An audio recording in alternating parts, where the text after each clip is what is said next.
મુંબઈમાં આયોજિત એલઆઈબીએફ એક્સપોનો આજે છેલ્લો દિવસ હતો ત્યારે આ કાર્યક્રમની ભવ્ય સફળતાએ અનેક સિદ્ધિઓ હાંસલ કરી। એલઆઈબીએફના ડિરેક્ટર મહેન્દ્ર ગેલાણીએ TV13 સાથે ખાસ વાતચીતમાં કહ્યું કે એલઆઈબીએફના પ્રારંભે અનેક પડકારો અને પ્રશ્નો ઊભા થયા હતા, જો કે સફળતાપૂર્વક 4 મોટા એક્સપોના આયોજનોએ તમામ બધા જવાબ આપી દીધા। એક્સપોના આયોજનની સૌથી વધુ યુવાનો જ્ઞાતિ પ્રવૃત્તિ સાથે જોડાયા।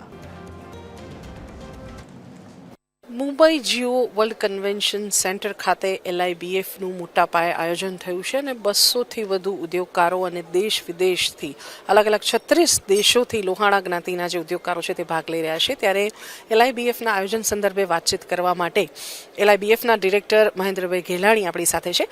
મહેન્દ્રભાઈ, સૌથી પહેલો સવાલ, એલઆઈબીએફની જ્યારે શરૂઆત થઈ કયા પ્રકારના પડકારો હતા? પહેલાં તો હું કહીશ જય શ્રી કૃષ્ણ, જય જલારામ, જય મહાપરિષદ। હવે તમે બહુ સરસ પ્રશ્ન પૂછ્યો।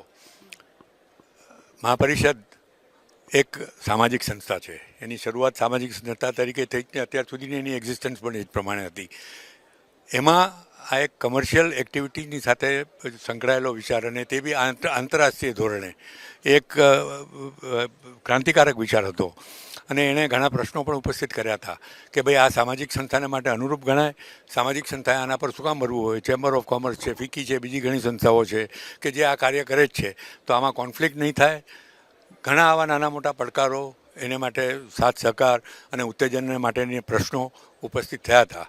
પણ મારે અભિનંદન આપવા જોઈએ અમારા તરવરિયા પ્રમુખ શ્રી સતીશભાઈ વિઠલાણી કે જેણે ખુલ્લી છાતીએ, એને હંમેશની એમની આદત છે, એટલે આ પહેલો પડકાર એણે ઝીલ્યો છે એમ નહીં, પણ આ પડકાર એણે ઝીલ્યો। સાથે એને એક સપોર્ટ કરવાની ટીમ સારામાં સારી મળી, ફક્ત દેશમાંથી નહીં, વિદેશમાંથી, ખાસ કરીને આફ્રિકાના દેશોમાંથી, યુકેમાંથી અને અન્ય જગ્યાએથી ખૂબ જ સારો સહકાર, સપોર્ટ અને ઉત્તેજન મળ્યું, અને એલઆઈબીએફ સર્જિત થઈ। અને આજે 4 વર્ષ વીત્યા પછી હવે બધાને દૃષ્ટિકોણ બદલાવાની શરૂઆત થઈ ગઈ છે। સફળતાપૂર્વક દુબઈ, અમદાવાદ અને મુંબઈ આ એક પછી એક સફળતાપૂર્વકના એક્સપો થયા પછી લોકોને લાગવા માંડ્યું કે આ જે એમણે જે બીડું ઉપાડ્યું હતું અને જે સારી રીતે એને આગળ વધાર્યું છે, ખરેખર સમાજને માટે ખૂબ જ ઉપયોગી થશે, થયું છે અને થતું રહેશે જ। બીજો પ્રશ્ન એ થાય મહેન્દ્રભાઈ કે જ્યારે જ્ઞાતિ સંસ્થાની વાત આવે કે પછી જ્ઞાતિ પ્રવૃત્તિની વાત આવે તો મોટે ભાગે જ્ઞાતિઓમાં જોયું છે કે યુવાનોનું જે ઇન્વોલ્વમેન્ટ છે એ ઓછું રહ્યું છે।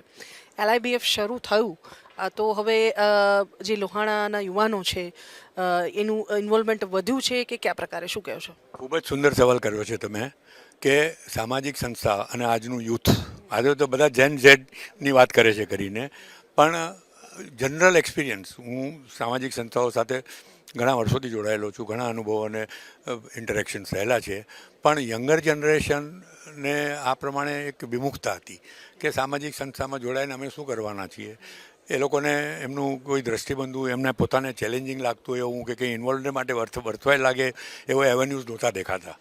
પણ એલઆઈબીએફની જ્યારથી સ્થાપના થઈ છે ત્યારથી મેં જોયું કે રઘુવંશી યુવાનો, યુવતીઓ કે જે ભવિષ્યનું આપણું એક યુવાધન છે, અને જેના ઉપર આપણે અને આપણું સમગ્ર દેશ ખૂબ મદાર રાખીને બેઠું છે, એનું આકર્ષણ આ સંસ્થા તરફ થવા માંડ્યું, ઇન્વોલ્વમેન્ટ થવા માંડ્યું। અને આજે તમે જોશો કે જે એક્સપો થયા છે એલઆઈબીએફના, તો ઉત્તરોત્તર યુવા વર્ગની ઇન્વોલ્વમેન્ટ વધતું જાય છે, એ લોકોનું પાર્ટિસિપેશન વધતું જાય છે, અને ઇનફેક્ટ હવે એ લોકો ઉત્કંઠા બતાવે છે કે હવે અમે શું કરી શકીએ, અને પાર્ટિસિપેટ કરવાને માટેની એમની જે લાગણી છે, ધગશ છે, ભાવના છે, જોતાં એમ લાગે છે કે એક સામાજિક સંસ્થા તરીકે આપણે એક સંકુચિત દ્રષ્ટિ રાખવાને બદલે વિકસિત રાખીએ।